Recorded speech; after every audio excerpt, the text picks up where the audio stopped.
অল্পের জন্য বাইচা গেছে, অল্পের জন্য। যেখানেই যাচ্ছে সেখানেই মারার জন্য চেষ্টা করা হচ্ছে। মানে দেশটাতে কি শুরু হইল? এরা কারা? ছাত্রদল নাকি ছাত্রলীগ? এনসিপি পাইলেই ধোলানোর চেষ্টা করতেছে। বিশেষ করে সার্জিস নাসুর পাটোয়ারিকে দেখলে মনে হয় এক শ্রেণীর মানুষের শরীরে উত্তপ্ত হয় ব্লাড। কি রাগ করলা? তবে আমি করছি। মূল ঘটনা বলছি, গোলাপগঞ্জের ঘটনার আগে আমার আগের ভিডিওগুলো আপনারা দেখতে পাচ্ছেন না। আমরা আওয়ামী লীগ সরকারের সময়ও ক্রিটিসিজম করে ভিডিও বানাইতাম। এর যে রেজাল্ট অনেক বছর দেশে ঢুকতে পারে নাই। কিন্তু মজার বিষয় হচ্ছে কখনো কোনো ভিডিওতে ফেক কপিরাইট স্ট্রাইক দিয়া ভিডিও ডাউন করা হয় নাই। কিন্তু আমি নাহিদ, সার্জিস, নাসিরদেরকে নিয়ে যে ভিডিওটা বানাইলাম, প্রত্যেকটা ভিডিও আপনারা দেখতে পাচ্ছেন না কেন? আমি জানি যে কেন পাচ্ছেন না। এনসিপির পক্ষ থেকে তাদের যেই বট বাহিনী আছে অথবা ভাড়াটের টিম আছে, তারা আমার পেজের উপরে আমার ভিডিওর উপরে ফেক কপিরাইট স্ট্রাইক মারছে 5-6টা ভিডিওতে। এখন এটা যে বানাইতেছি, এটা আপনি কতক্ষণ দেখতে পারেন জানি না, ঠিক আছে? কারণ সমালোচনা কেউ নিতে পারে না। আচ্ছা ভাই, আমরা কি কোনো বানায় কথা বলতেছি? আমরা আগেও কথা বলছি, এখনো কথা বলতেছি। হয়তো অন্যভাবে ডিস্টারবেন্স করা হচ্ছে না, কিন্তু ভিডিও বানাইলে ভিডিওর উপর কপিরাইট স্ট্রাইক দেওয়া হচ্ছে। আমি এনসিপির ভাইদেরকে বলবো, যারা আছেন, আইডি লুকায় এগুলো না করে যদি মাইকা দুধ পিয়া থাকেন, তাহলে সরাসরি প্রকাশ্যে এসে বলেন যে তুই আর ভিডিও বানাবি না। তাহলে আমরা বুঝবো যে আপনাদের কলিজা কত বড়, ঠিক আছে? এই গুপ্ত অবস্থা অনেক কিছু করা যায়। যাই হোক, ঘটনার প্রেক্ষাপট হচ্ছে গোলাপগঞ্জ।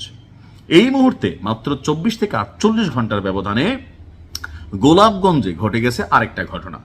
গোলাপগঞ্জের আপনার যেই কি বলা হয় যে একটা এরিয়া, প্রেক্ষাপট হচ্ছে এনসিপির নেতারা গোলাপগঞ্জ পৌরসভা মিলনায়তনে জুলাই আন্দোলনের শহীদ পরিবারের সদস্যদের সঙ্গে মতবিনিময় সভা শেষে বের হওয়ার সময় এই হামলার ঘটনা ঘটে।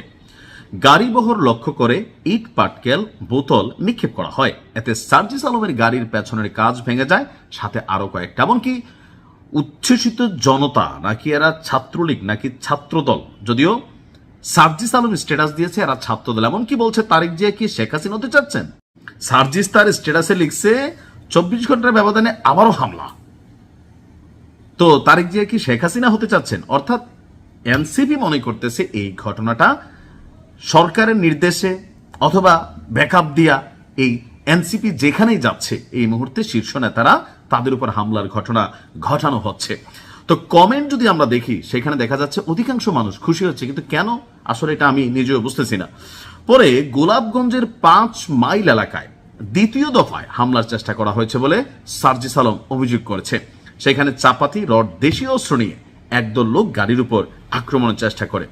হামলায় তাদের আরো কয়েকটি গাড়ি ক্ষতিগ্রস্ত হয়েছে এবং এখানে সংরক্ষিত নারী আসনের যিনি এমপি সাহেবা আছেন, মাহমুদা আলম মিতু ও অন্যান্য নেতাদের আপনার লক্ষ্যবস্তু ছিল। সার্জিস আলম এবং এনসিপি অভিযোগ করছে যে হামলাটি বিএনপির সহযোগী সংগঠন ছাত্রদল এবং যুব দলের নেতাকর্মীরা চালিয়েছে। তবে ছাত্রদলের পক্ষ থেকে বলা হচ্ছে যে তারা এমন কোনো ঘটনার সাথে সম্পৃক্ত নয়।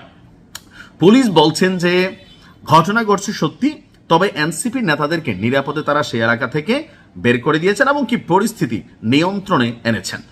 এখন এই যে একটা পরিস্থিতি তৈরি হয়ে গেল হুট করে, এনসিপি নিজেরাই এখন মবের শিকার হচ্ছে।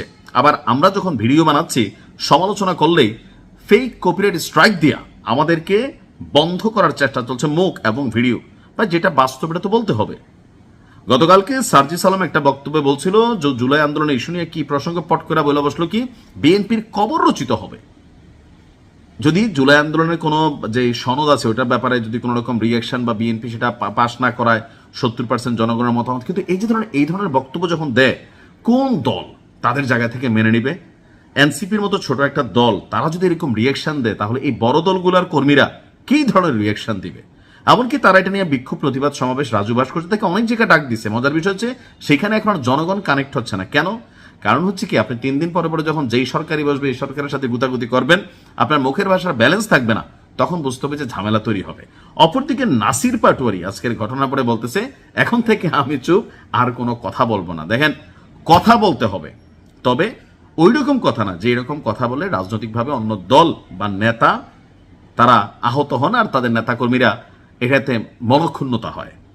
তো পারলে এটার বিরুদ্ধে মাইরা দিয়েন, অ্যান্ড্রিউ লুকাস দিয়া বা লুকাসের মা কুকাস দিয়া মাইরেন ভাই, মারতেই পারবেন, কারণ বট বাহিনী দিয়ে সব সম্ভব। আমি জানি না কারা এই কাজটা করতেছেন, বাট 100% যেহেতু এনসিপি নিয়ে সমালোচনা করে ভিডিও বানাচ্ছে, তাদের টিম এই কাজটা করতেছে। মেইলও আসছে আমার কাছে। ভালো থাকুন।